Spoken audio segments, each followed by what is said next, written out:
Assalamu alaikum and hello. I'm Nida Umar and I have prepared a series of lessons on Pakistan's geography. The book that I would be referring to will be The Environment of Pakistan by Humanaz Sethi. It is a book recommended for the Cambridge O-Level Pakistan Studies course. What is geography? Geography is a study of places and the relationships between people and their environments. Geography seeks to understand where things are found, why they are there, and how they develop and change over time. In this lesson, I would be talking about a general brief description about Pakistan and the importance of Pakistan's location. Pakistan came into existence on 14th of August 1947. It was then divided into East Pakistan and West Pakistan. However, in December 1971, East Pakistan became independent and today it's called as Bangladesh.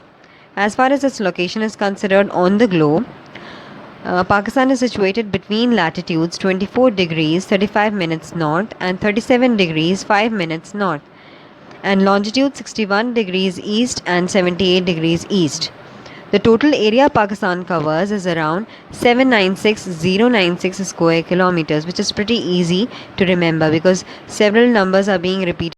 Now, Pakistan's location on the globe. Pakistan is situated in the northeastern hemisphere of the globe. That is just above the Tropic of Cancer. This dotted line is the Tropic of Cancer. This is the equator and this is the Tropic of Capricorn.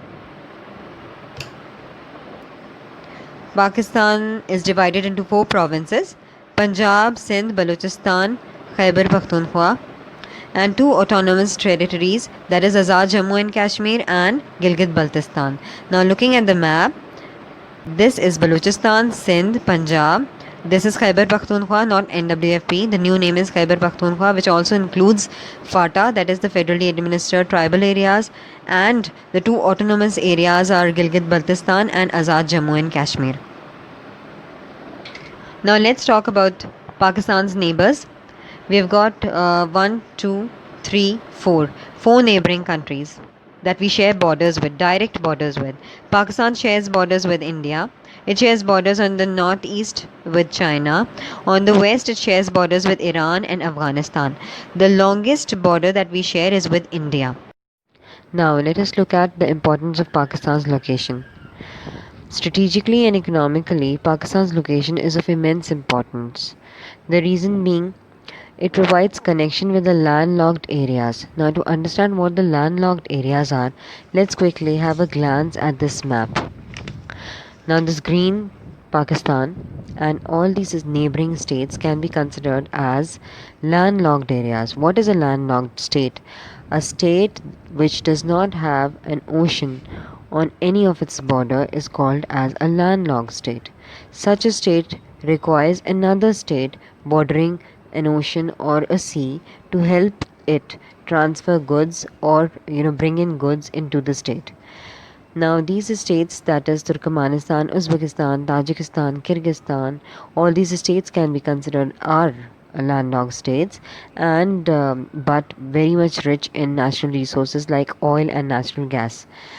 For the transportation of these resources, they require the help of Pakistan. Pakistan has 2 important ports, that is Gwadar and Karachi port, to transport this natural gas and oil to the other parts of the world. One. Secondly, if you look at Pakistan's seaport that we have already discussed, Karachi and Gwadar can be considered as important ports, and they link Pakistan with the rest of the world as well as help Pakistan carry out its trade activities with South Asian states as well as the Far East.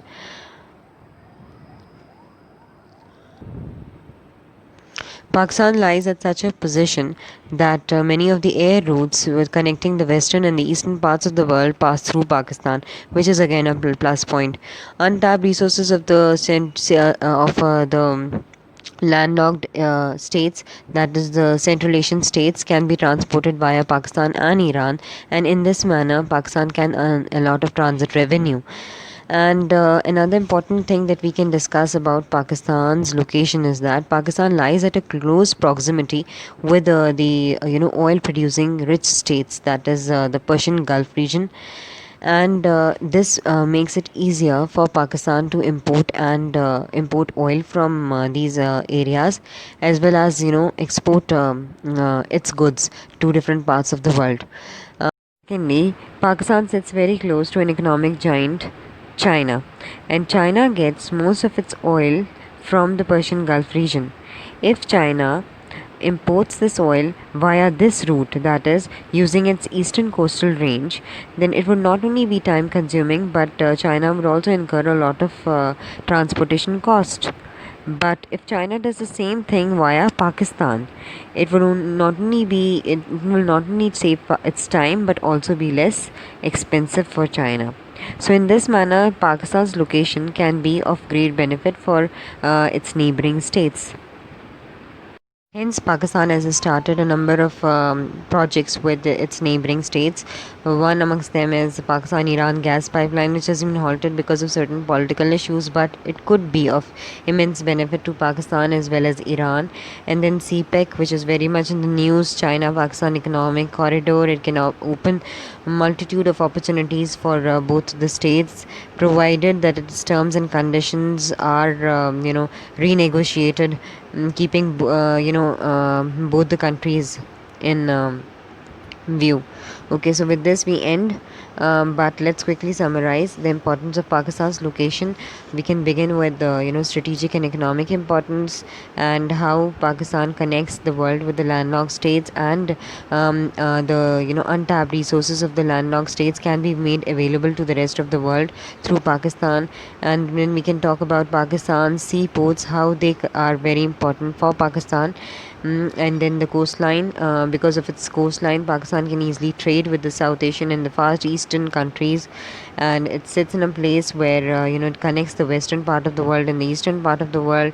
You can also give examples of the projects that Pakistan has started with its neighboring states. Okay, with this I conclude my first geography lesson, and the second geography lesson would be coming up very soon.